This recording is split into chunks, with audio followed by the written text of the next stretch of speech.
Hi, everybody. I hope you're safe and well. Welcome to another Chats with Chaudhry. I am in Boston this week, hence my hotel room background. The sun is shining outside my window, and I'm delighted to be joined by Oliver Schmidt, who is the Managing Director and owner of Concept Heidelberg, who are organizers of the upcoming PharmaCongress, PharmaTechnika, and also PharmaLab. And I thought I'd catch you with a more find out how the pandemic impacted the events business, his views on events going forward, and also find out more about the upcoming PharmaCongress of PharmaTechnika. So first of all, Oliver, guten Tag. How are you, my friend? Lovely to see you. Lovely to see you. I'm fine. And I heard that you are fine as well in the US. I'm How's very well, everything in thank the you. US? It's been very good, actually. The last show I went to last week was Pegs, was very, very good. Ties hopefully will be good. And obviously I'm looking forward to coming to your event in Düsseldorf News. So, and hopefully it'll be sunny when I come to that as well. So Oliver, where are you calling in from, first of all?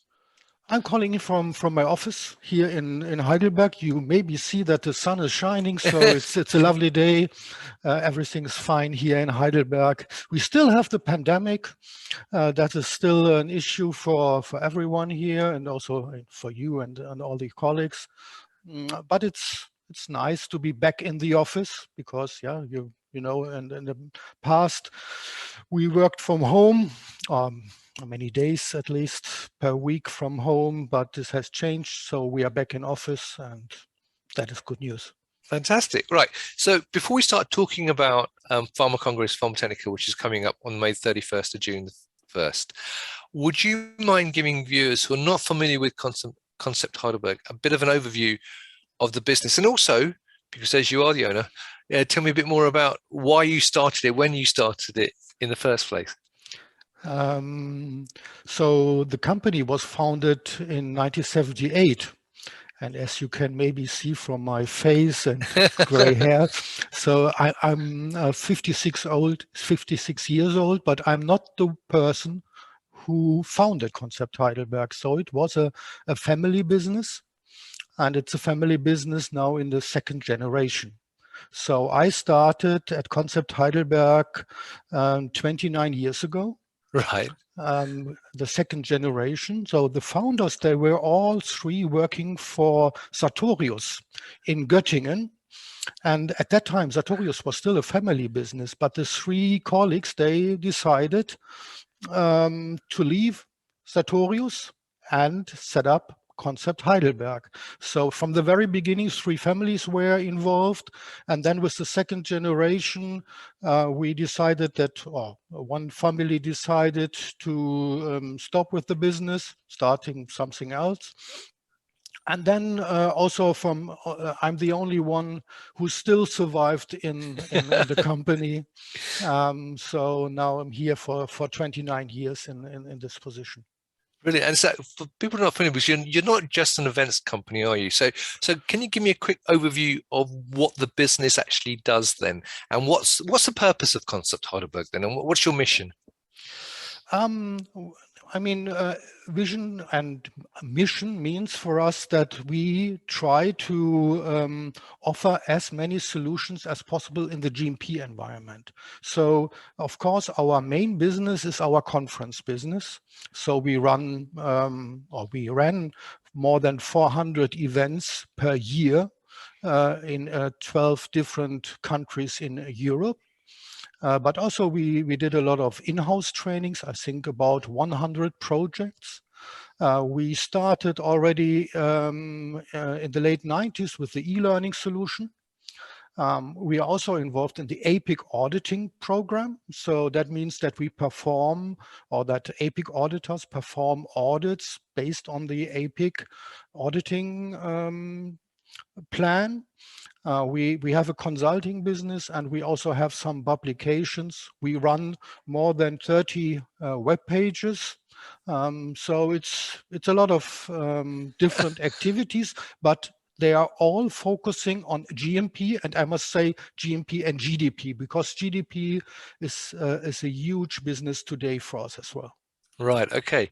So let's sort of look back very quickly. I don't want to delve on it too long, but obviously as an event organizer, the pandemic had a massive impact on live events and in-person events over the last couple of years. So how did you as a business and event organizer manage the pandemic, and how did it impact you initially, and then how have you evolved as a business to reflect the changes the pandemic has brought about?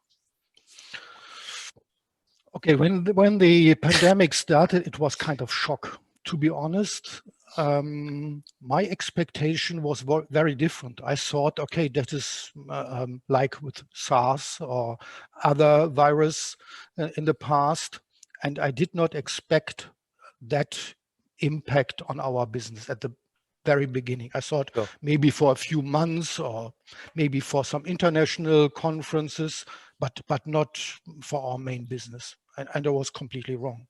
Of course, then in March, I realized, because we had the PharmaCongress at that time, that we need to cancel, and also all other events.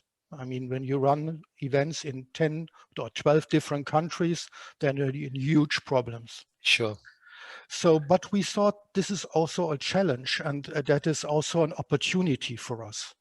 So what we developed then is an online business. At that time, our online business was 1% of our total turnover, and now it's 100%. Right. Of course, we go back to on-site events, but we use that pandemic also as a chance to further develop our services.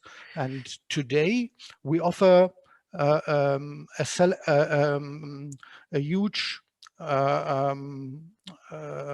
selection of services. So, for example, we have, of course, live events, but also we have on-demand events that people can book for previous events where we have the recording, and they can participate in that recording at any time. We also have e-learning solutions where you can train staff in the production side with certain modules where you can see certain videos on how to behave in a GMP environment. So very basic videos on one hand, as an e-learning solution, but also we have these big conferences which we run these days online, and I was very surprised how good the feedback was, and even the feedback from the participants was much better than with the on-site events. So we thought that maybe some people complain, but this did not happen. So it helped us to develop our services. That's really interesting you should say that, because I was going to ask you, I mean, have you seen the take up of the online events match the numbers that you had when they used to be in person? And my second question to that would be, as live events gradually go back or come back online, do you think that people will switch from online to in person, or do you think you'll still have a reasonable number of people attending events online at the same time? So overall, the number of participants went down a little bit. At the very beginning, it was more than a little bit. So it was really a huge impact. Our turnover in March, when the pandemic began, was zero. Yeah? It was really zero. So, but then the people come back and they used online as a good opportunity, although we had still had maybe 10 or 20% less participants compared with the on-site events. But those numbers went up. And we can also see that some events these days have more participants than the on-site events because you do not need to travel. It's much easier to send maybe 2 or 3 colleagues from a company to go to an event. So we saw, or we can see that the acceptance of those online training courses and conferences is very good. When it comes to the future, I think the future will look completely different. Some people still expect that we will have the situation like we had before the pandemic, but this situation will never come back. So what we will have in future, at least from our expectation, is that is a mix of online and on-site. We will see certain events which will be offered online, some will be offered on site, and some will be offered hybrid. And also, I think that there's still some opportunities to develop new services, maybe in between online, on-site. If you consider these big exhibitions, do you think that we will have these big exhibitions again? I'm not sure, maybe for the students and for a certain target group, but for a responsible person in pharmaceutical industry, I'm not sure if they will all go back to the big exhibitions, walk there, talk to people like we did in the past. Yeah, and you know, we are here in Heidelberg, and SAP is only a few kilometers from here. And the CEO of SAP said, I never understood why people traveled to the US, to Asia, only to meet with people for a few hours and then travel back. And I think this is gone. This will never happen again. Also, when it comes to training courses, you spend a lot of time in planes, in taxis, in hotels. This is very expensive, and I don't think that this will come back the same way as we had it before. Well, I'm attending Analytica and Achima this year, so I'll give you feedback to tell you how busy they are. I'm very interested also when you look at the target group. What people are coming to these kind of events? Is it maybe a different target group they address now after the pandemic? Let's say after the pandemic. Now, Still that we live with the pandemic. That's a very fair point, actually. So one thing I did want to ask you, though, was that a lot of people I've spoken to who run events have said to me that certainly over the last 2 years, what they have seen because they went online was they increased their international reach and had a lot more people attending their events now and signing up to their events from countries that perhaps they didn't have many participants for in the past. Is that the same for your events? Yes. Given that obviously historically you've been very Yes. German orientated in terms of the events that you're doing. Yes, we get a lot of inquiries from regions where we normally had 1 or 2 participants maybe every week, and now maybe we have everyday registrations from Japan, from Australia, and so on. Of course, there's a new challenge with that. Although they do not need to travel, but they have the time difference. Yeah, but I think also for that we need to find a solution. For example, if we record certain sessions which they cannot attend, so then they can follow those sessions as a recording, yeah, maybe a few hours later, yeah, but they can be involved because they can attend a certain number of sessions, but not all live, and all the others they may attend by watching the recording. Brilliant. Now let's talk about your upcoming event. So PharmaCongress, PharmaTechnika is running, as I said, at the end of May and into June. So for those people not familiar with either of those events, can you give me an overview of what those events are focusing on and who you're basically looking to attract as attendees?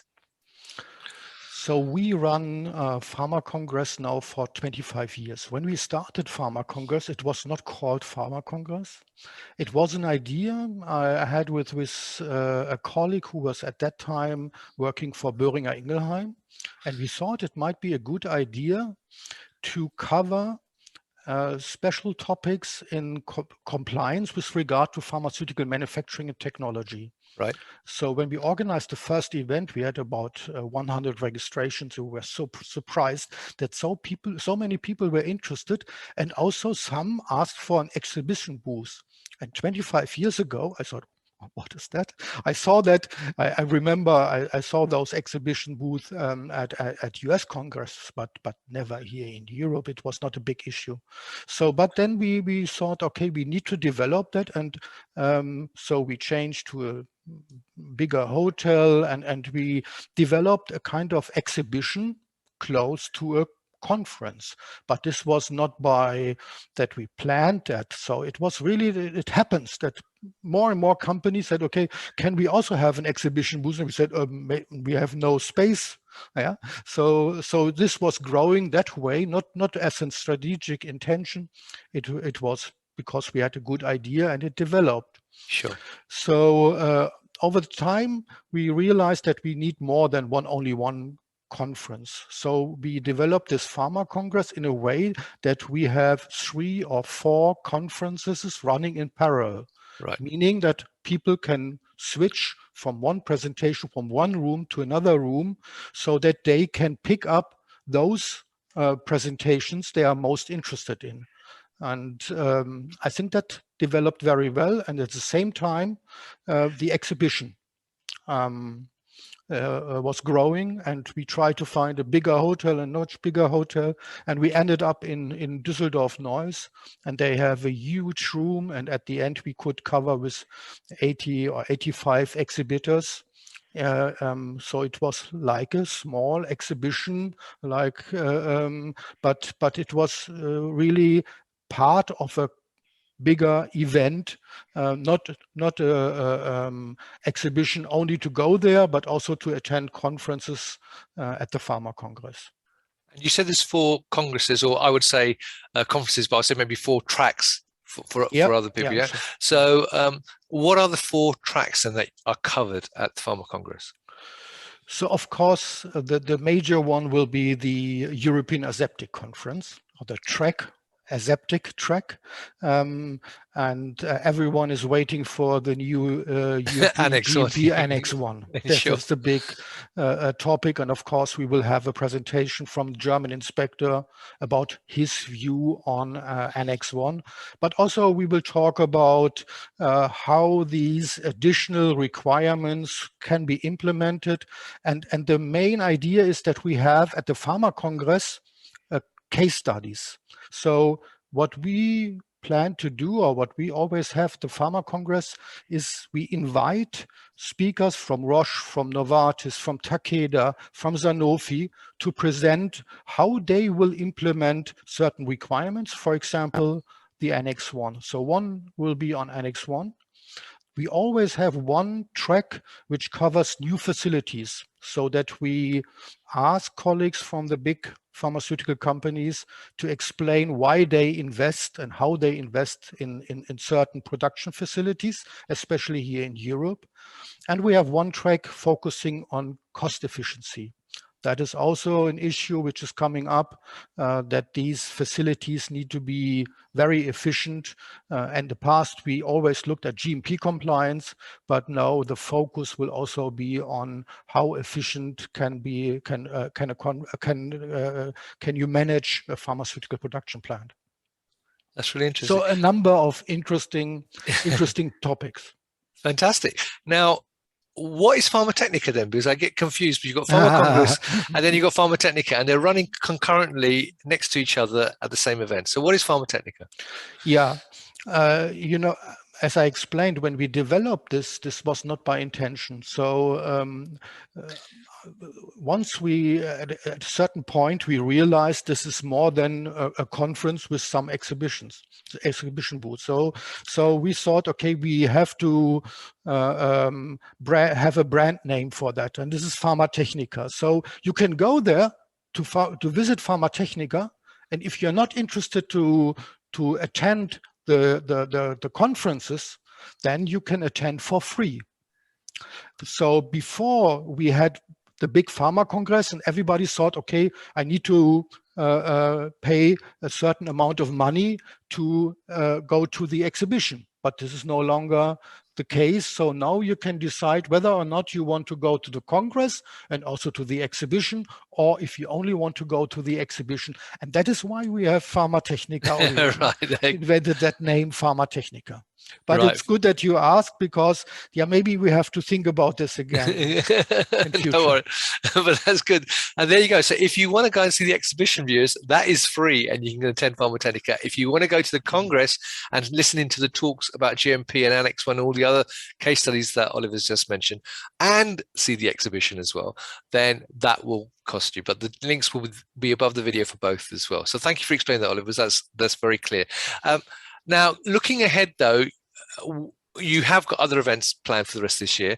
So what are some of the other events that people can look out for from Concept Heidelberg? And without revealing any top secrets, of course, but what's in the plans going forward for Concept Heidelberg as well? So let's talk about this year, though. What else have you got for the rest of this year? So this year, maybe I can mention three major events Sure. we plan, because again, we will run close to 400 events this year. So it's a huge number, and there are many topics I could mention. But maybe the big ones is this is Pharma Lab Congress. That is a Right. big congress, and I think you attended that one already in the past. And I have, we will yeah, it's come very back good. to an on-site event. So meaning that you can visit the exhibition, that you can meet with colleagues, and it will be similar like the PharmaCongress, but the topic will be on lab, on microbiological and analytical lab. Yep. The second event I want to mention, as we run also events for external organization for 25 years now, we organize an event for APIC-CEFIC, which is focused on active pharmaceutical ingredient. Right. And the largest event for active pharmaceutical ingredients, GMP and regulatory compliance, will again be held as an on-site event, and we offer the opportunity to join also online. So it's a hybrid event. I think that will be the future for many of our events. So you can decide whether or not you want to travel to Amsterdam, that is where this conference will be held, Right. or if you want to stay in the office and or at home and attend all the presentations remotely. And finally, we have the QP Forum, which will be a huge event again. As you asked the question before, how about the number of participants? And with the QP Forum, it was unbelievable how many registration we received for the online event. But we also realized that people want to come back and to meet, especially the qualified person they want to Sure. meet. And this is why we offer that opportunity. And in November, we'll meet again in Berlin. And I think that will be the place to be if you are a qualified person or in that environment, at least. Fantastic, Oliver. Look, that's we will put the links to all those events above the video as well, so people can find them easily as well. That's kind. So Oliver, it's been genuinely a pleasure meeting you today. Thank you very much for giving me the background on Concept Heidelberg. It's always interesting learning about how businesses start and how they developed as well, and particularly about your views on the pandemic. Good luck with PharmaCongress and PharmaTechnika this month. I hope it goes very, very well for you. And good luck with the rest of the events as well. And viewers, if you would like to know more about Concept Heidelberg and the events they've got coming up, the links, as I say, will be above the video, so you can find out more and register for those particular events. And if you've got any questions for Oliver based on what he said today, then feel free to put them in the comments below or message him on LinkedIn. He is on LinkedIn as well, and I'm sure he'll be happy to answer them. So Oliver, thank you very much for your time today. It's been I always love having these interesting conversations with owners and MDs, as I said to you before we started, because it makes it far more easier to ask some more searching questions. So thank you very much. And thank you, viewers, for watching. I hope you found that interesting. And until next time, as always, stay well and stay safe. Bye-bye. Thank you, Rizwan. Thank you. Bye-bye.